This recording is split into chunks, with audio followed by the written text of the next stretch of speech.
ಲಕ್ಷ್ಮಿ ಹೆಬ್ಬಾಳ್ಕರ್ ಹಾಗೂ ಸಿಟಿ ರವಿ ನಡುವೆ ನಡೆದ ವಾರ್ ಆಫ್ ವರ್ಡ್ಸ್ ಎಂತಹದ್ದು ಅಂತ ನಿಮ್ಗೆಲ್ಲ ಗೊತ್ತಿದೆ.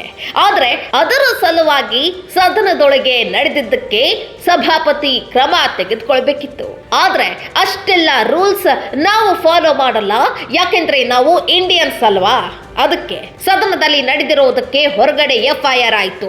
ಸಿಟಿ ರವಿನ ಪೊಲೀಸ್ ಅರೆಸ್ಟ್ ಮಾಡಿ ಮತ್ತೆ ಬಿಡುಗಡೆ ಮಾಡಿದ್ರು. ಇನ್ನು ಬೆಳಗಾವಿಯಿಂದ ಚಿಕ್ಕಮಗಳೂರಿಗೆ ವಾಪಸ್ಸಾದ ಸಿಟಿ ರವಿ ಮಧ್ಯರಾತ್ರಿ ಯಾರ ಅಪ್ಪನಿ ಇಲ್ಲದೆ ರೋಡ್ ಶೋ ಮಾಡಿದ್ರು. ಸಾಲದ್ದಕ್ಕೆ ಸೈರನ್ ಹಾಕೊಂಡು ಬಂದ ಆಂಬ್ಯುಲೆನ್ಸ್ ಗಳನ್ನ ತಮ್ಮ ರೋಡ್ ಶೋಗೆ ಅಕ್ರಮವಾಗಿ ಬಳಸಿದ್ರು.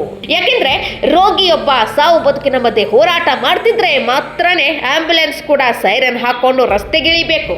ಅದು ಬಿಟ್ಟು ರಾಜಕೀಯ ನಾಯಕರ ಮಧ್ಯರಾತ್ರಿಯ ದೇವಳಿಗೆ ಹೀಗೆ ಸೈರನ್ ಹಾಕೊಂಡು ಆಂಬ್ಯುಲೆನ್ಸ್ ಗಳನ್ನ ಬಳಸಿದ್ದು ಕೂಡ ಅಪರಾಧನೇ.